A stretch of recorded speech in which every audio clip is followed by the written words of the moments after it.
So tomorrow, like, we're gonna wake up, we're gonna get up there and get going as quick as we can. Hey Pat, can you set the scene here a little bit? We are gearing up to go. When you're doing a big climb like this, that speed is safety. We all look pretty distinctive. Bright reds, bright orange, bright blue. This is a big climb. I'm excited to see who I am through the experience. I want to see how I respond to the fear and to the excitement and to the athletic part of it all. I want to see if I can make it. Thanks. You guys enjoy your day. I think it's big and vast, and it's going to be quite an epic adventure.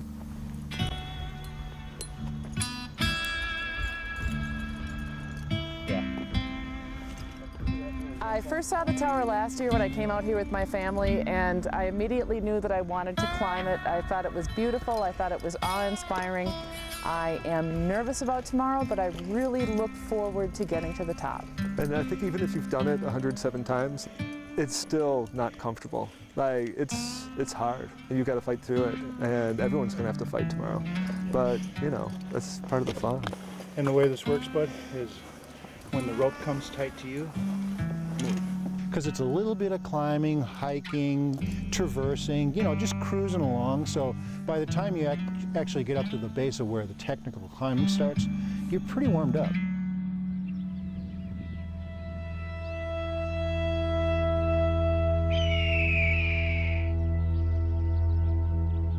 Like, imagine if first time a person comes over the hill and you see this big rock in the middle of nowhere. It puts a moment of pause in everybody.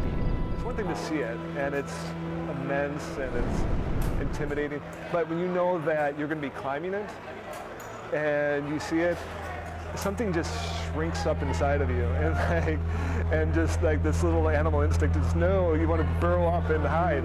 Standing at the top of a column, a tiny precipice ledge, hundreds of feet up, exposed to a long fall below, if not for the security of the rope. It feels crazy, and towering high above the destination. After the rest of the climb, a long way up is the summit. But once you are here, having made the decision to climb in the first place, there's nowhere to go but up. Devil's Tower has a spirit too. I mean, it's a special place. It has a spiritual vibe when you're on the tower. The local Lakotas think of it as, you know, their church, their shrine, and climbers do too. It has the densest amount of routes of any climbing crag anywhere in the world. In other words, so many routes. Just when you see it from the ground, you see these columns. Between every column is a crack. Every crack is a route. So it's pretty amazing. With so many climbing opportunities, there's the possibility of trouble and the need for help.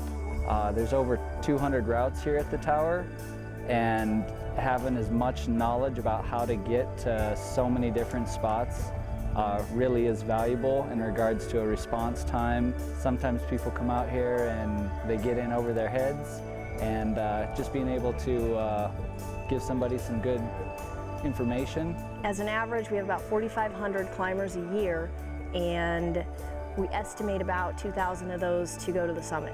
Now we're doing a little bit of climbing. The routes on Devil's Tower are multi-pitch climbs. This type of climbing involves a lead climber attaching removable anchors as protection and clipping a rope into them as they ascend first. They then secure themselves in at the top of the pitch. The next climber is secured to the other end of the same rope. As they climb, the first climber, in their belay position above, pulls up the slack in the rope. There you go. Nice. Keeping them secure in case of a fall. Pat, you're looking solid. So what's our next move from here, Pat? Up the cuss and crack. Okay. They call it the cuss and crack because it will be frustrating if you are drawn to climb in the crack.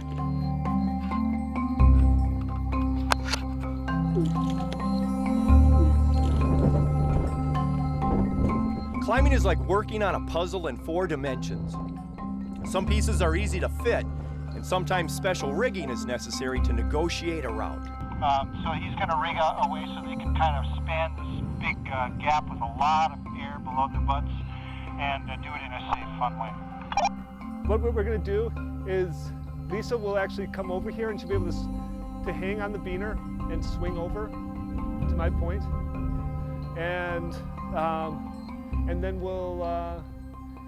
then I could unclip it from her and onto the next. I'm on Donkey Kong. I was really kind of nervous about that jump traverse we just did, probably because of the word jump in it, but that turned out to be very comfortable. So now,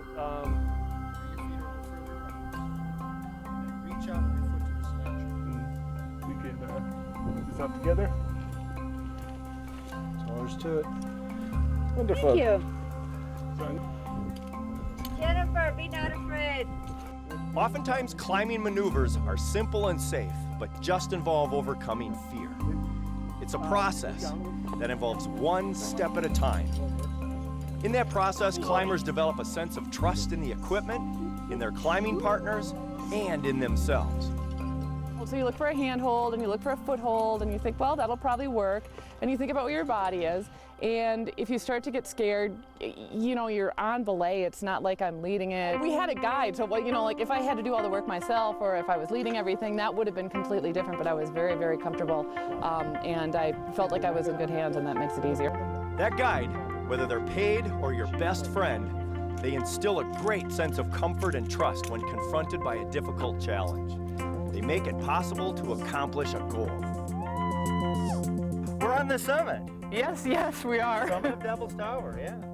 Wow, what did you think of the climb? I thought it was awesome. I had so much fun on the climb.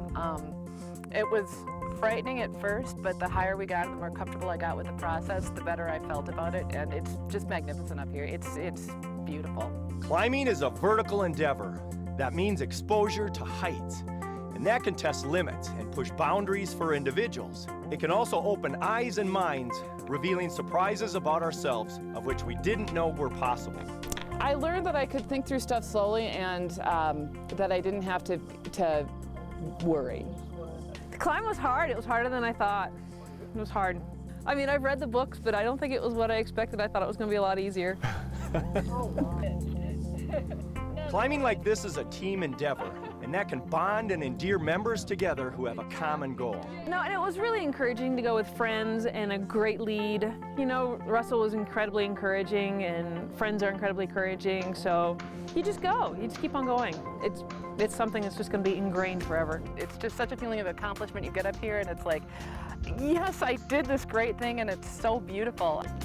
Gravity makes the ride down from the summit a blast, and a successful climb a rewarding experience as a perfect end to the Life to the Max day on the Devil's Tower. Woohoo! Life to the Max is brought to you by Life Touch, photography for a lifetime.